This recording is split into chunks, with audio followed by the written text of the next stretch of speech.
Hey there, just wanted to bring you a quick brief message about the power of no. I'm big on that.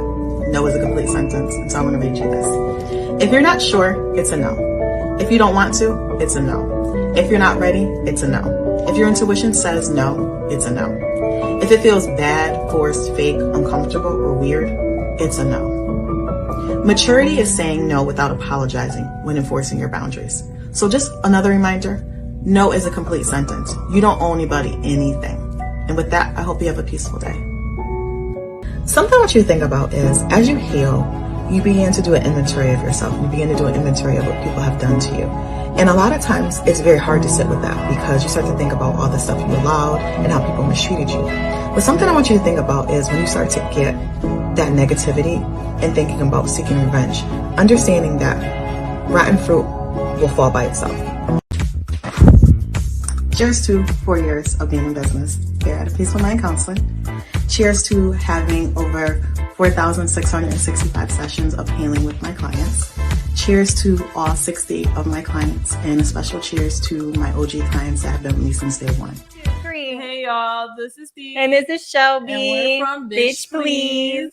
Thank you for tuning in to another episode. If you guys can see, we do have a special guest today, and we do have with us Ashley Harris. Hello. She's actually my line sister, my sorority sister, line sister. She has her own practice. She is a licensed therapist, Cognitive behavioral therapy. She's an LCSW. Oh. That's what I meant. Okay. She specializes in cognitive behavioral therapy. She'll tell you all about it herself. But she has her own practice, and we wanted to talk to her today because she does deal with mental health, and we just wanted to get her input on just all of the things regarding her profession and her life. So everybody, please welcome Ashley. Hey, hello.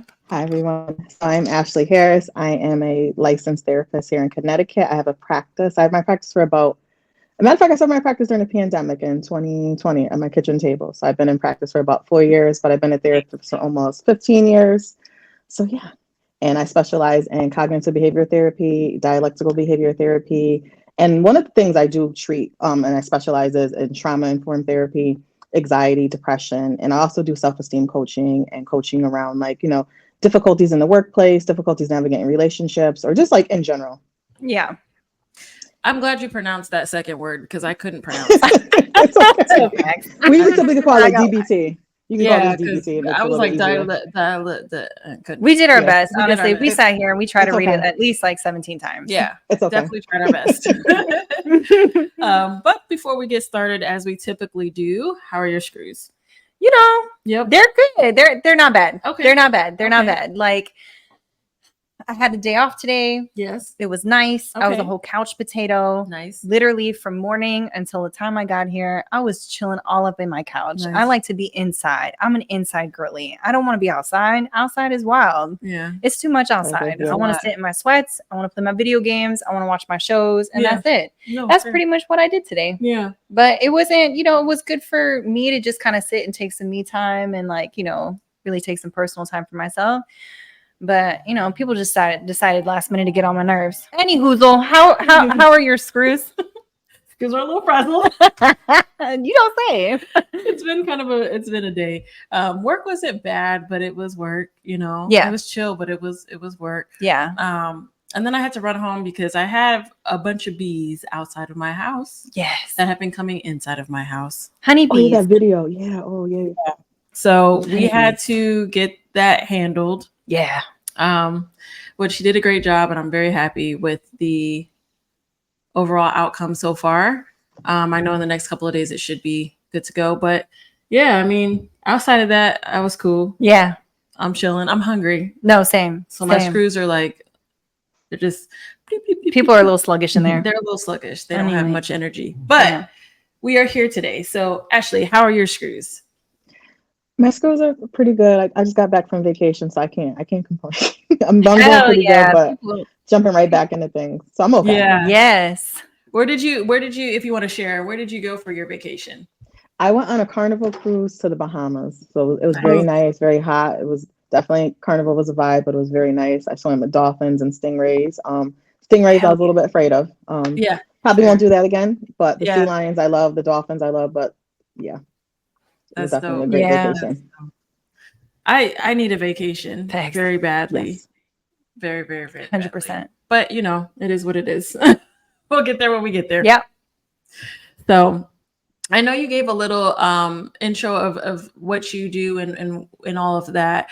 And you said it when you started your practice. What made you start your own practice over, working up under somebody? I want to say it was like during the pandemic, and I remember I had a colleague and she had started her practice and she was like, you should really do it. And at the time I was also working in another practice, and the woman, she interviewed me, because I want to say it was probably like a year after I got my license, she always kept saying to me, she's like, whenever you're ready, I'll help you. And I was like, okay. Nice. And she was like, I'll help set you up. I'll give you everything. So during the pandemic, she just kept sending me text messages about how you create like an LLC. And I was like, is she trying to push me out? And she finally said to me, she was like, hey, I really think you should do your own thing. And like a lot of people, I had clients who were like, you should really have your own practice. I could like, because I would leave jobs and they're like, how do I find you? And I'm like, well, I'm working at this whole other place that doesn't take your insurance. And so during the pandemic, I was just kind of feeling like kind of burnt out. And I was working for two different practices. And I was like, why don't I do my own thing? And so I sat there and I had a name. I wrote the name in a notebook. I wrote like a peaceful mind counseling, and I had it in a notebook from like a year ago. And I finally was like, let me look at the instructions she gave me, because it was in the text thread. And I went, and 10 minutes later I had an LLC. I know that's right. And I was like, but a lot of times, like, I felt like fear was stopping me because I was scared. I was like, I don't know what I'm doing. It's the middle of the pandemic. Did it take me a while to figure out what I was doing? Yes. Do I still make mistakes? Absolutely. But I'm so glad I did it. Yeah. It's beautiful. I think everybody gets hooked on fear. You know what I mean? Like fear will stop you from doing all sorts of amazing, great things in life. For sure. Yeah, fear is definitely like false evidence appearing real. I tell my clients that all the time. I'm like, hey, oh, I love that. Say that again. One more time. False evidence appearing real. Yes. Is that a new tattoo? Right. I love that. I like it a lot. It's true though. That's very accurate. I love the name that you came up with for your practice. I think it is it sounds super inviting and very calming. Yeah, and it does. I know you said that you had written it down in a notebook from a year prior. How did you come up with the name? So during the pandemic, I joined a yoga group, and I remember they were giving out. They were actually offering like a free scholarship for women of color to do like a free yoga, because they felt like the yoga space didn't have like enough like Black and brown people. So I remember I was doing like a spiritual retreat, and I was getting trained to be like a Reiki practitioner.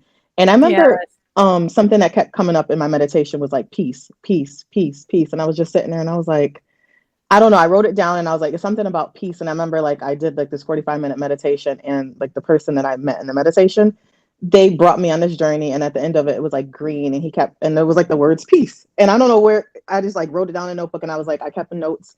And then one day I was sitting there and I was like, what would I name my business? And I was like, A Peaceful Mind, because I felt like a lot of people strive for peace in their life. And I think that's a big thing people are going for, because when you're at peace, so much stuff can happen in your life. You're able to see clearly, able to think clearly. You're able to just to like be. And I think that's like such a beautiful place to be in life. Oh I yeah. agree. Oh yeah. We talked about that on the last episode too. Just want your peace. What something that we talked about was like what peace looks like for you. Yeah. And so because we talked about that, what does peace look like for you? Peace looks like honestly just being okay if things don't go okay, and being okay if they don't.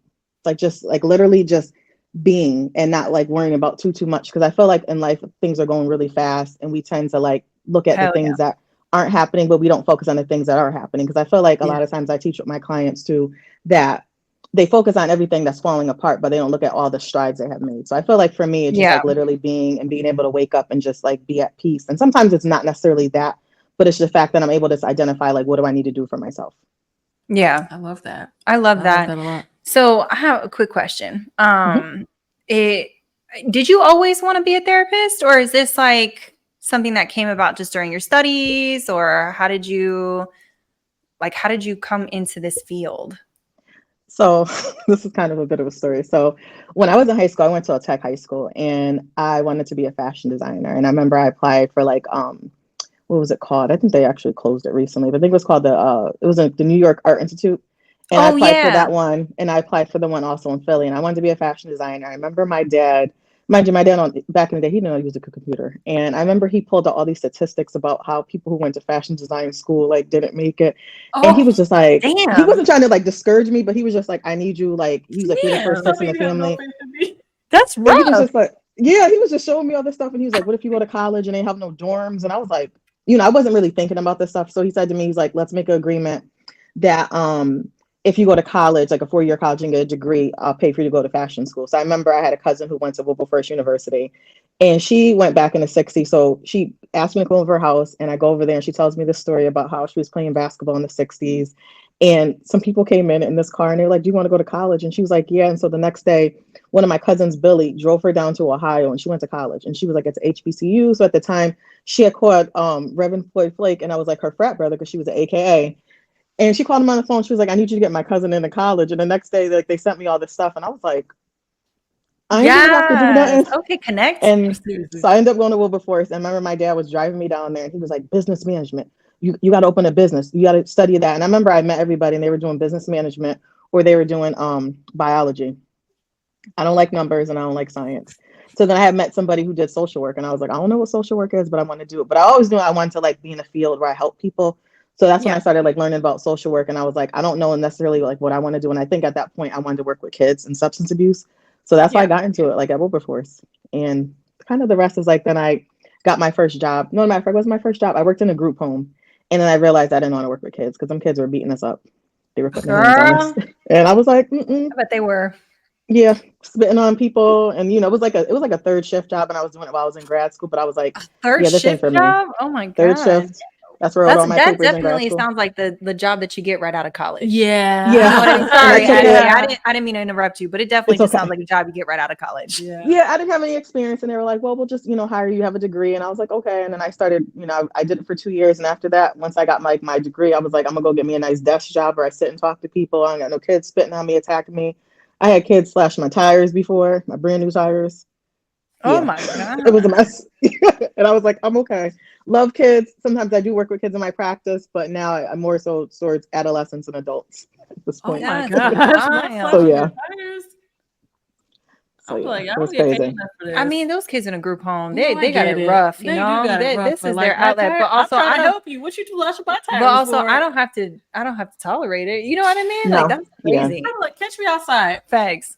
Right. But something I'll to think give you about an when we work What's with your kids number? too. I'll give you an whole ass whooping after therapy. But something to think when you work with kids too is like a lot of times you're just a target. Like kids are upset with somebody and they can't necessarily tell the person because a lot of kids they were like displaced from their homes or they were moved and they couldn't tell their mom or their dad or their aunt or whoever, you know, they were living with. So they were like, I'm gonna get pissed off and I'm gonna throw something at you because my mom didn't show up for the visit. So sometimes like we kind of like took that into account. But at the same time, like getting berated by a kid sometimes was like you were saying, like, I don't get paid enough for this.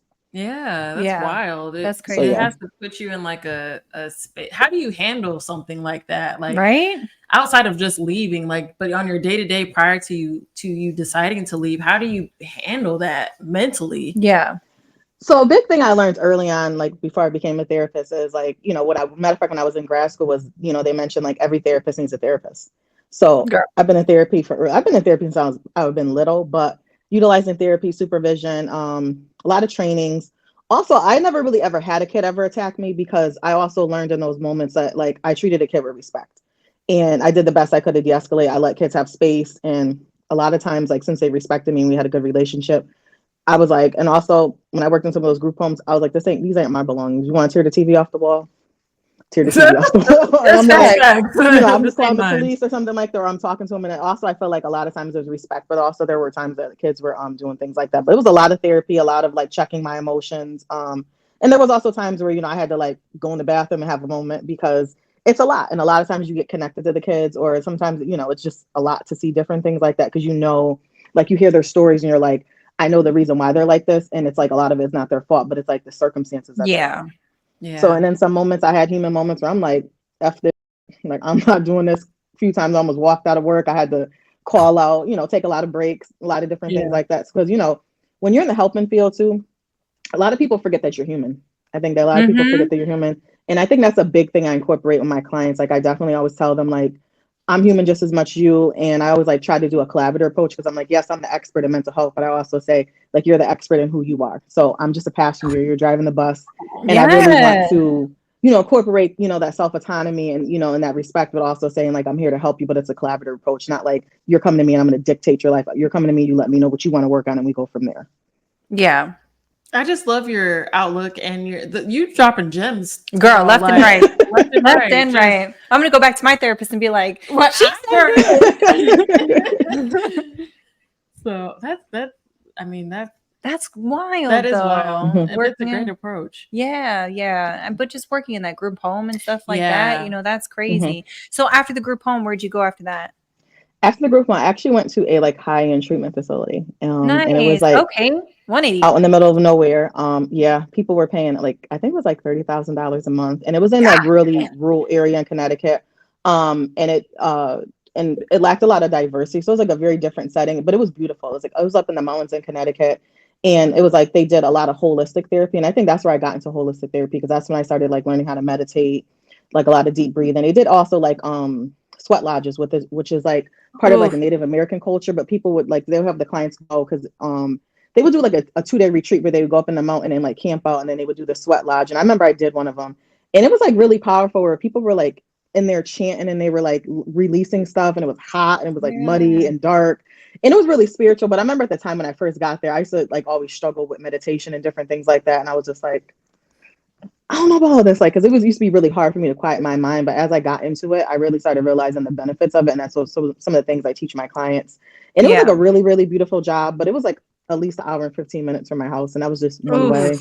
And it was too much. It was too much. And also substance abuse counseling is like one of my specialties, but it also is, it's a lot because you're actually like sitting with people like in the darkest moments of their life while they're battling addiction, while they're battling certain things. And it's like really, really difficult. And sometimes like the substances, like it's bigger than them. And it's a lot of deep rooted stuff. And it's a lot of different things. And I remember just like working there. And I remember like the first client I had was like the 75-year-old like woman. And she was there for alcoholism. And I remember she said to me, and I was like, I think I was fresh out of grad school. I had to be like 22, 23. I might've been like 24, maybe. I can't think of it. And she was like, I got underwear older than you. Like, what could you teach me about life? And I was like, well, Miss Ma'am, I'm out here trying to help you. Like, she was like, so how you gonna talk some shit?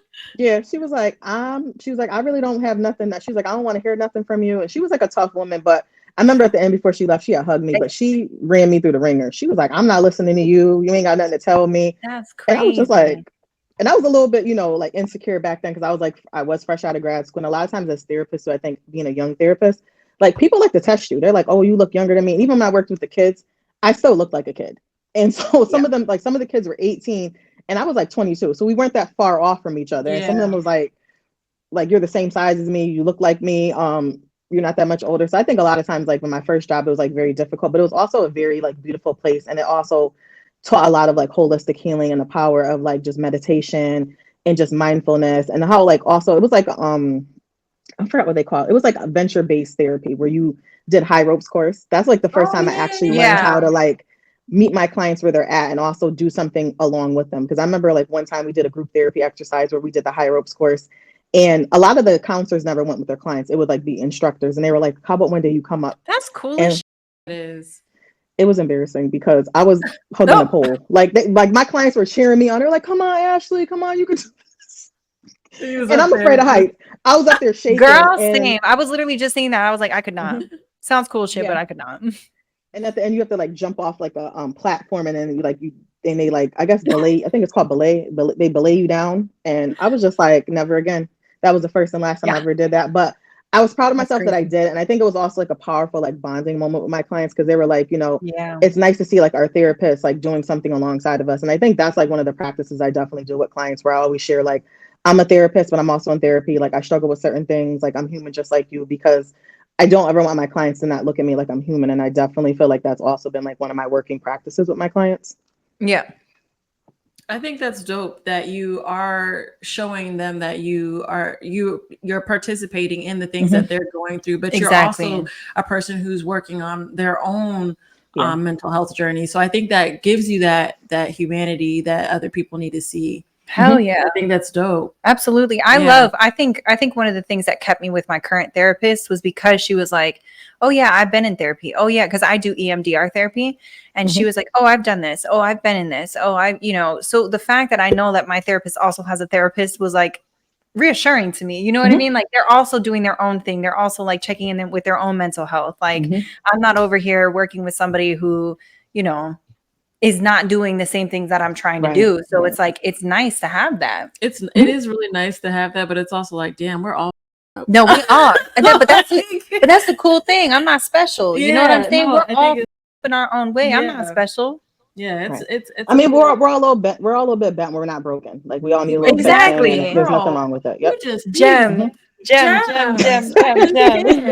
She was like, brah, brah, brah. everyone. Right. You need to write a book of quotables of just you saying some beautiful Seriously. aspirational or affirmations. Thank you. I'm gonna write that down. I'm gonna write that down. Thank you. Do that, girl. As you should. Because that's amazing. Mm-hmm. You've been spot on this entire time. We've Hell been yeah. on for what? A few minutes? Girl. Yeah. Seriously. How long has it been? Oh my God, it's only been 20 minutes. That's it. Oh, Frank. Frank just popped into the chat.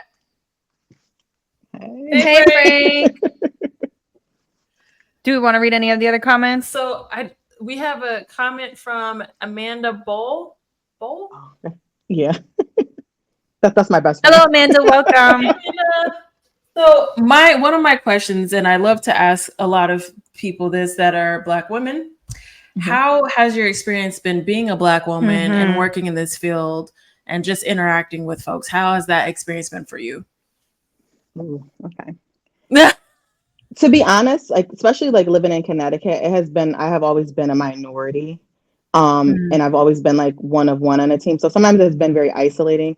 And I want to say in my career, I've only had one Black supervisor. And it has been like very difficult. And there's also been times where, I've been challenged, especially when I worked at my first job. It was in a rural area and there was another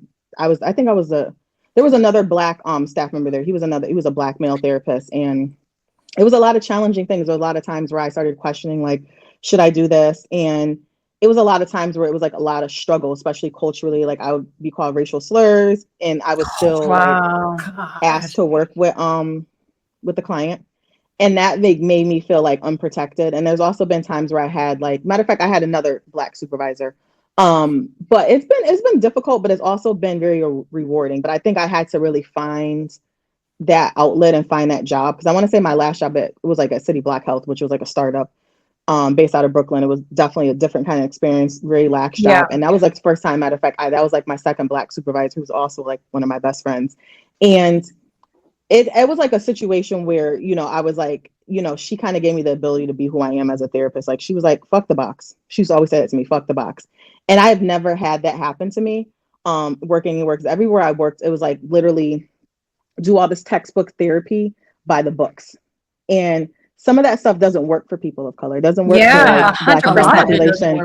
And sometimes it doesn't work just people in general, because some of that stuff is very like outdated. And sometimes like, I'm big on really making therapy about my clients. And I'm like, take this skill, use it as your own. I don't care if you have to count to 10 instead of count to 5, like whatever it is, do it for yourself. But it's been, I want to say, a very rewarding process, because there's been so many times I worked with like Black girls who look like me, had the same story as me. And there's also been moments where I struggled because it was a lot of like transference to like a counter transference. Like I would have a moment where, I grew up in a household where my mom wasn't present and my mom was addicted to drugs. And I would meet a lot of women that were addicted to drugs and I was asked to counsel them.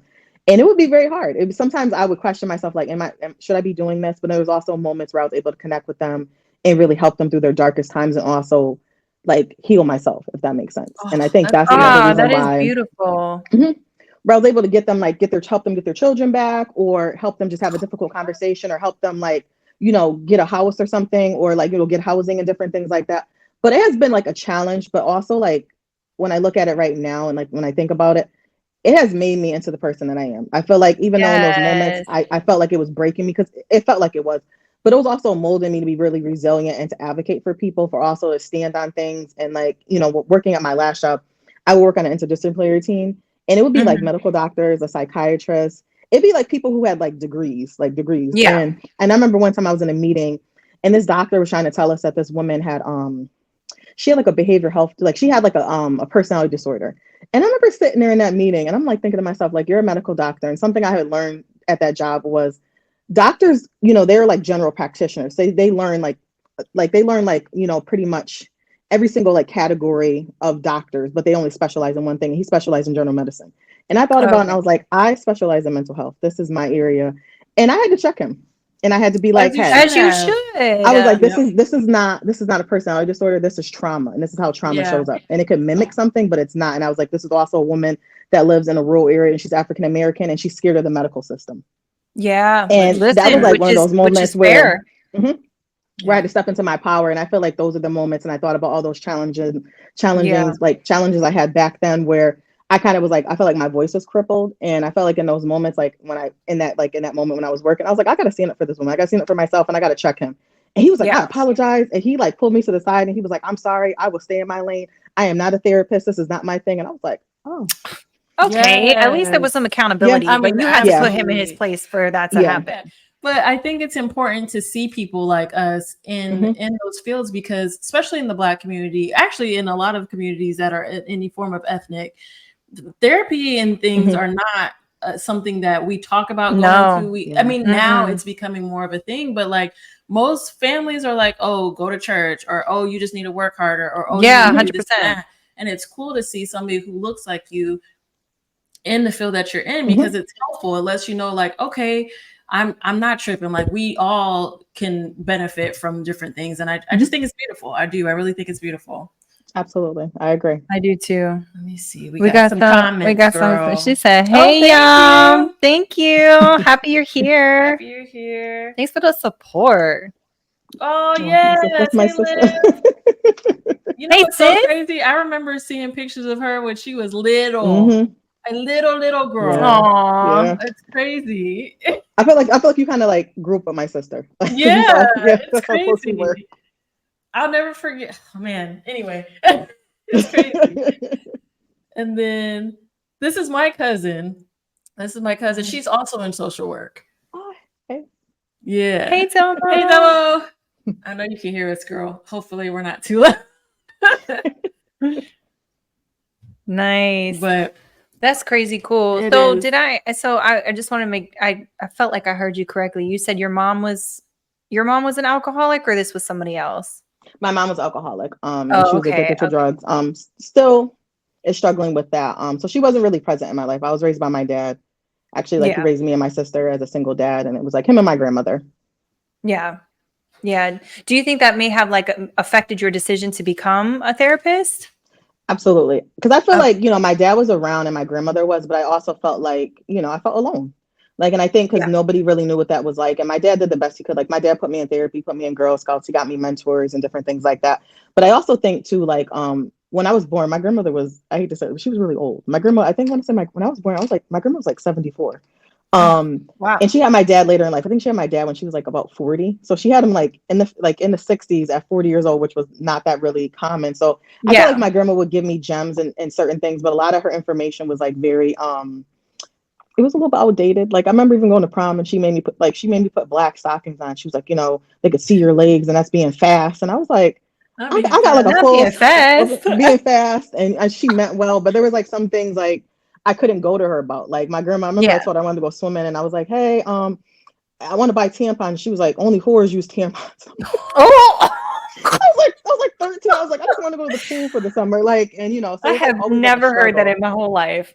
And my grandma, she said loose women wear tampons. That's what she said. Excuse me, that wasn't whores, but loose women. And I was like, loose? Like you took Deidre out with that one. Yeah. And she would say things and she was like so serious. But I definitely thank her for this moment. Like I really wanted to connect with like young girls and I really wanted like to like give back because I felt like, just I didn't have that. And sometimes, like I said, it has been a struggle because even like with motherhood, I feel like, like growing up without a mom, I feel like, I'm this mom to my son that I didn't have for myself. Yeah. And that is like very, powerful. And sometimes I struggle with that because I'm given from a place that I don't know what that feels like. And, my son has like security and a strength and different things like that. And I'm just like, I feel like I'm pulling from an empty place.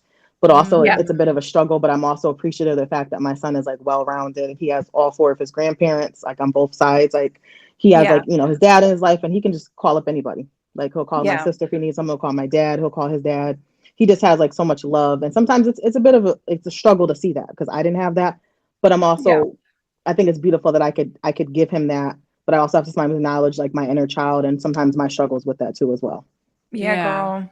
I think it is beautiful that you're able to give that to your son and that you didn't, because it's always so interesting that people, depending on how they grow up, they can go one way or the other. Yeah. And the fact that you chose to go the direction of I'm going to give my son what I didn't have instead of going the direction of I'm going to be exactly like how my mom was it's beautiful, because you do see that sometimes where people just can't figure out the balance and they're like, well, I didn't have this, so you won't either, type of thing. Yeah. So I think it's great and you should be very proud of yourself, girl. Hell yeah. Thank you. I appreciate that. Thank you. Hell yeah. And as somebody who comes from a family where it was primarily my dad, you know what I mean? Like my mom was also, well, they were both alcoholics, but my mom was a lot worse and she still has a huge issue with it.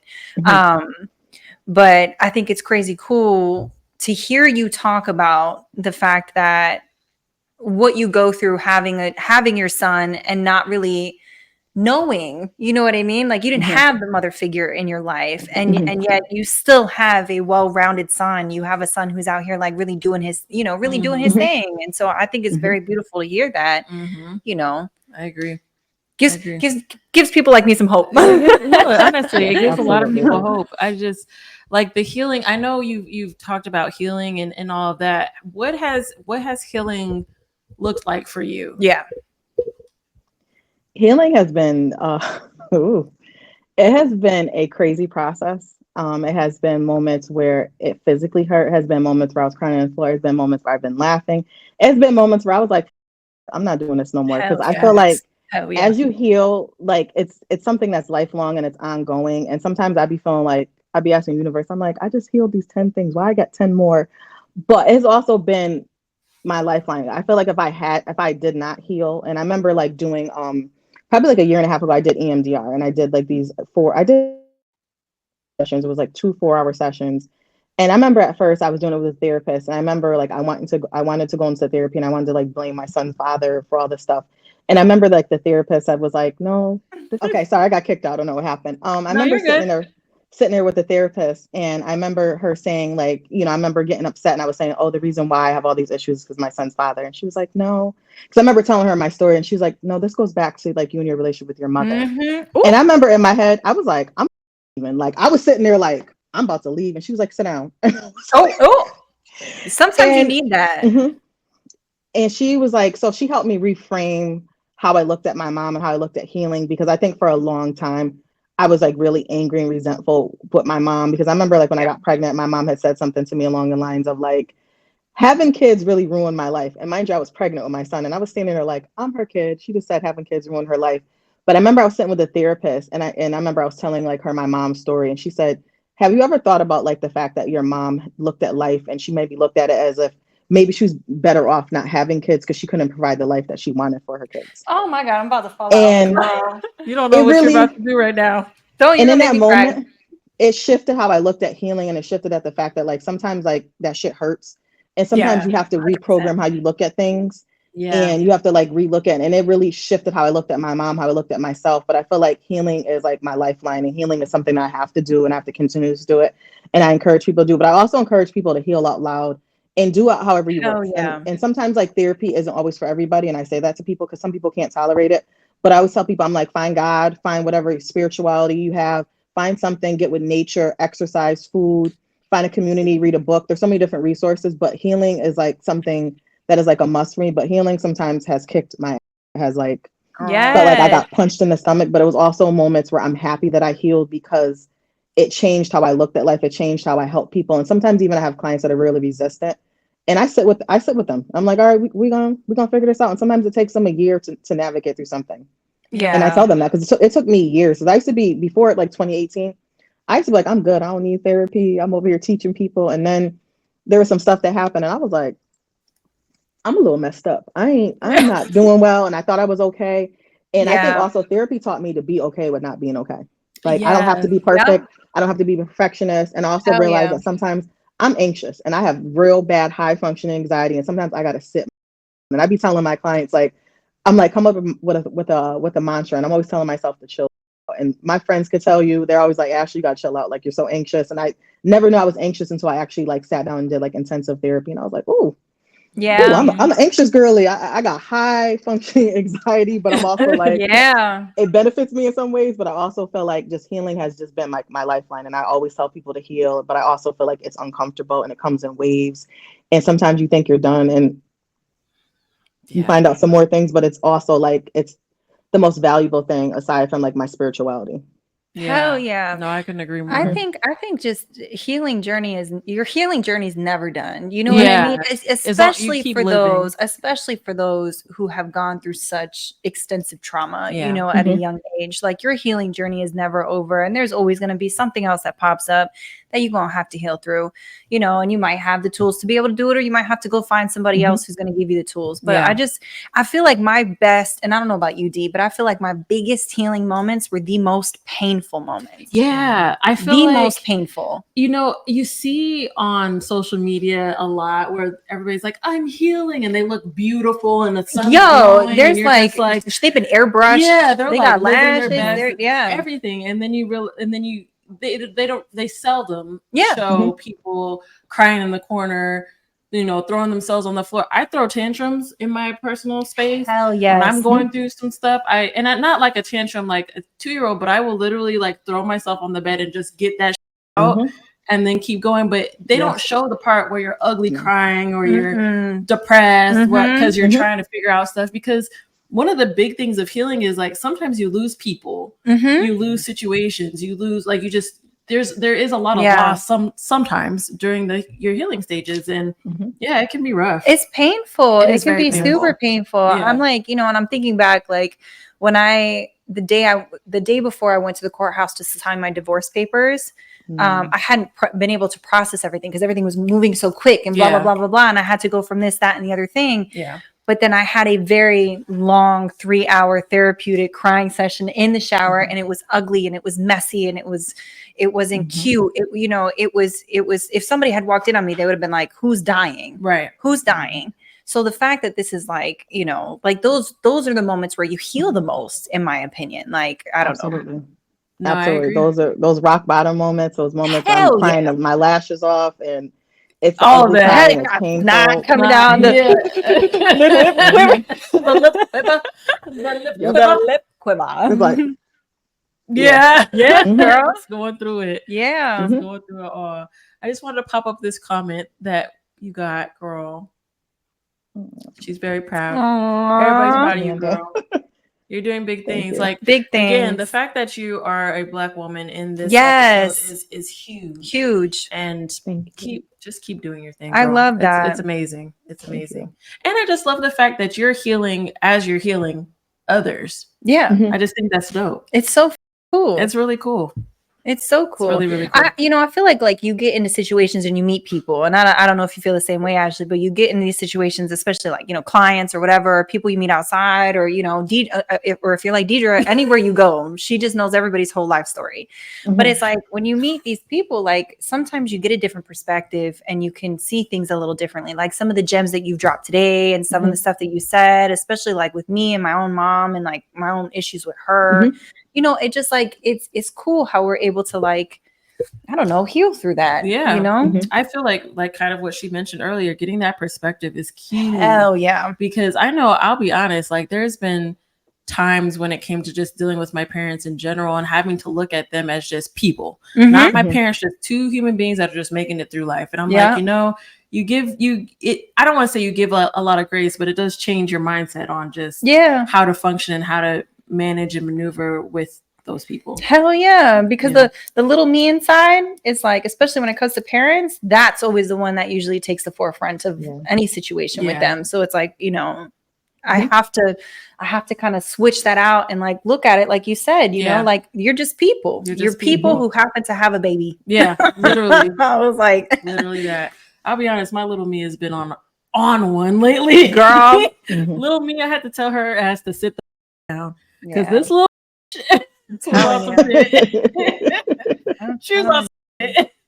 I'm telling you. But That's been mine. That's been mine today. My little me has been, well, she's more like, because I have a dissociative disorder too. So one of my little ego states came out, and that, like I told you when I was driving here, one of my little ego states came out, and she was a little angsty teenager, and I was like, hey girl, it's cool. Like, right, we got this. we're good. Adult me is in control. It's fine. Yeah. Right.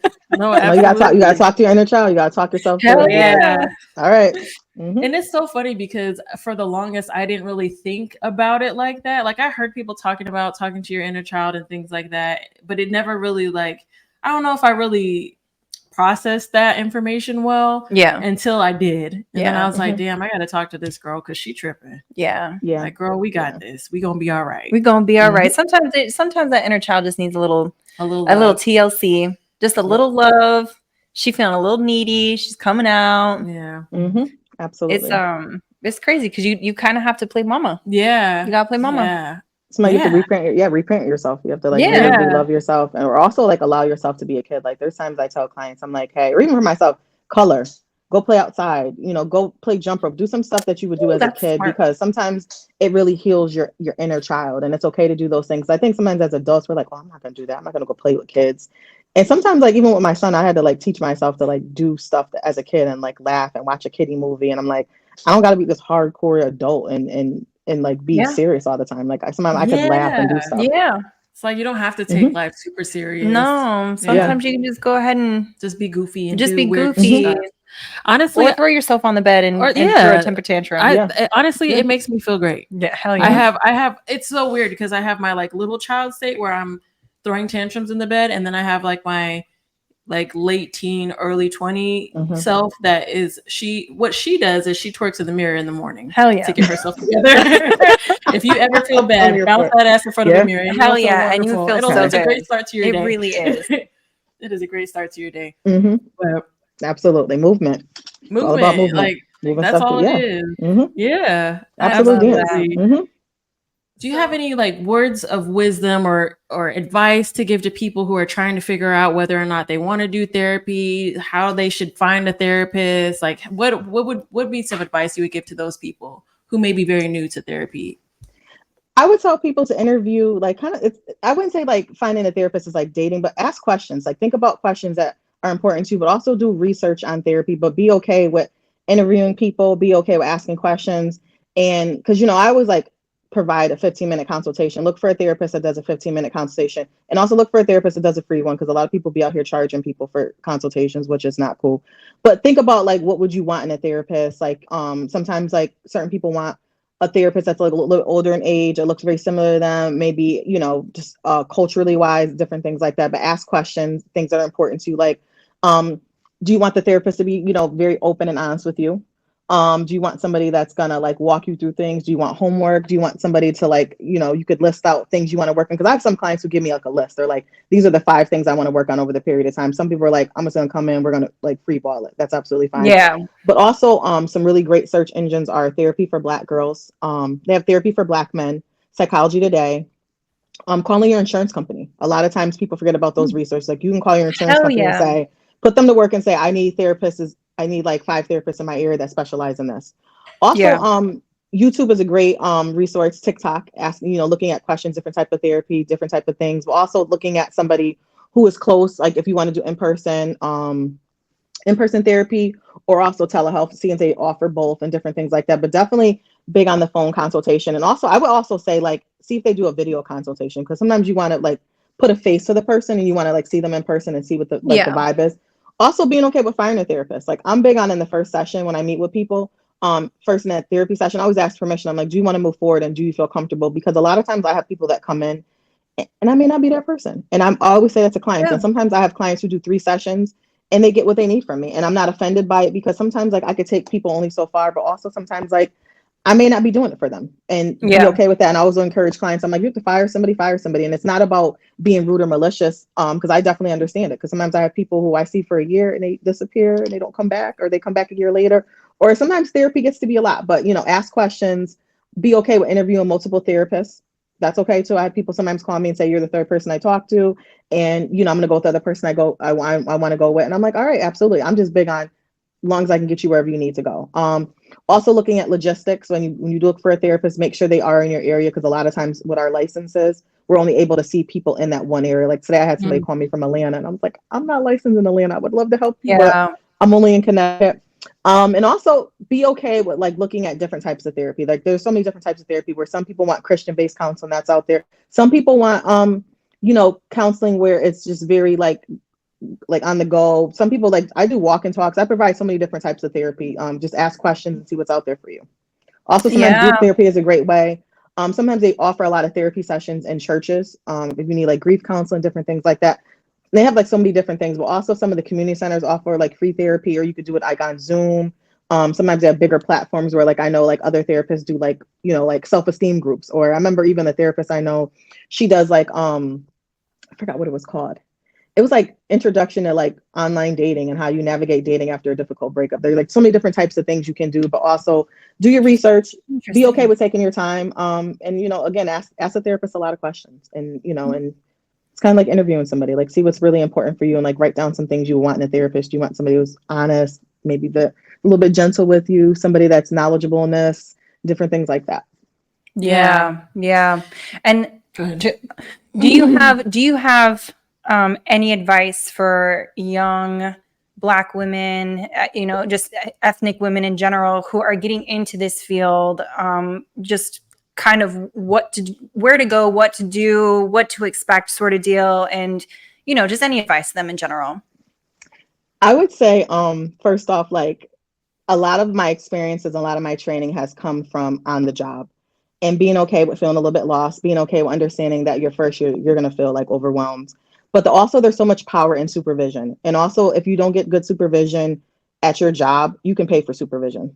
That has been one of the most powerful game changers, is like also learning how to network and pick people's brains. Because I have met so many women who have led me in so many different directions, that I've also like, hey, can I take you to coffee?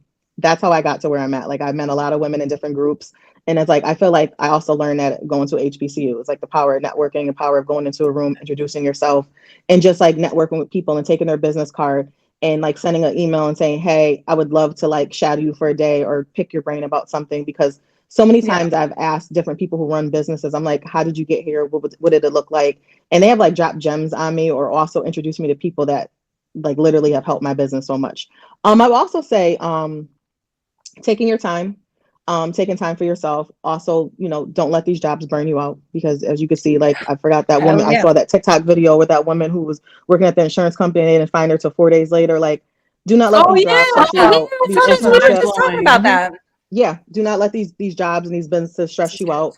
And just the power of no, and also like sticking to your boundaries. Because there are a lot of times I have worked in a lot of nonprofits that I have been asked to do stuff that felt not right to me, and it was unethical, and I had to speak up. And there's been times I've been let go or walked out because I said no to something. But also like sticking to your guns, and also knowing that there's so many opportunities for you to do so many different things. Hell yeah. Love that. I love it. But it's good. The conversation's flowing. It feels good, so it's like it's good. Yeah. And we really appreciate you taking the time out of your day and out of your busy schedule to hop up on here and just kind of speak your truth and give out advice to other people. So it is appreciated. It's appreciated. We thank you very much. Very, very much. And I just think it was important to let people know, like, yes, like these are options. These are things that you can do. Yeah. It's not completely closed off to a certain group of people. Like we all can be. Absolutely. We could all be good. Especially with how much we talk about therapy on here. I was like, we got to get a therapist on the show. Absolutely. We need to get a therapist up on here and let people know what's really good about it and what's really going on. That's facts. That's facts. Do you have any questions? Do you have any? Does anybody have any questions, or do you have any questions, Ashley? I don't think I have any questions. Anybody in the chat, you guys? And you guys have any questions, any thoughts, any closing statements in the chat? We're gonna give them a minute though, because this is a little delayed. So we'll give them a beat. Give them a beat. Okay. But yeah, we definitely appreciate it, like Shelby said. It's great to have you on. And absolutely. Just so much good information, girl. Like I don't know if you realize, like some of the stuff that you said I'm gonna be thinking about this tonight. Oh, absolutely. We're gonna have a whole geeky conversation over some Wawa subs after this. Have a whole conversation. Please. Make sure y'all eat, please. We are so hungry. That is self-care right there, and it's self-care. That is eating self-care for me, because I don't be doing it enough. I really don't. Ooh, I do have a question. I mean, it's related to self-care. do you schedule your self-care? Or do you burn out and then schedule your self-care? It's a mixture Yep. of both. It depends on the season. Yeah, Yeah. usually it depends. It depends. Like usually right now I'm okay, but usually during the middle of the year, I probably every season I switch my schedule. So sometimes before, like I'm gonna say like a year ago, I used to intentionally take off. I would rotate either Wednesday or Friday because I felt like Wednesday I would burn out. I don't know why. Wednesday I would just burn out. And then I worked like Thursday, Friday, I was good. And then, I ended up working Monday. It was like Monday through Thursday. So right now I do schedule it because I was hitting the gym at 5 a.m. So that's like my self-care. Girl. Okay, that. girl, And good then for you. and part of my Good for you. self-care now is I don't work past 3 p.m. And I know and that's that's usually 4 right. days a week. And that. then, I do Tuesday late days, but that is my intentional self-care. I make sure I'm done and I could get home, have an hour to chill, and then I get my son off the bus. So Yeah. right now it's intentional, it's scheduled, but there has been times where I'm like, I'm about to crash out, like the young kids be saying, I'm about to crash out, Crash and out. I feel it. Girl. We hit that age, Yeah. girl. I knew that Yeah. was a young kid saying because I was like crashed out. Crash- Something. I did never A heard few of that my shit. friends were saying it, and I was like, "What is that?" And they were like, like wig out. We used to say like wig out or bug out, and I'm like, Yeah, bug yeah, out, yeah. yeah. Bug out, wig So, out. yeah. Oh, that's what it means? Crashed out. Yeah. Interesting. I did Mhm. not know that until right now. Hashtag 30s. Hashtag Literally, not young. hashtag 30s. Yeah, God, Absolutely. Somebody sent me something the other day, and I was like, "I'm sorry, but what does this mean?" Thanks. I was like, "You got to tell me." I don't know. I tried to Google it, and I just got more confused. I was like, "I don't think you're using this in the right context." Like the whole Yeah. demure shit. Sorry. Oh yeah, that's Anyway, very yeah. interesting. I had to Google it too. I was like, let me Google Yeah, this. like girl. what is going on? So, but again, it looks like we didn't have any additional comments, which is cool. Okay. But we again want to thank you for your time. Absolutely. Definitely thank you for joining us today and just giving us some really good and valuable information. Absolutely.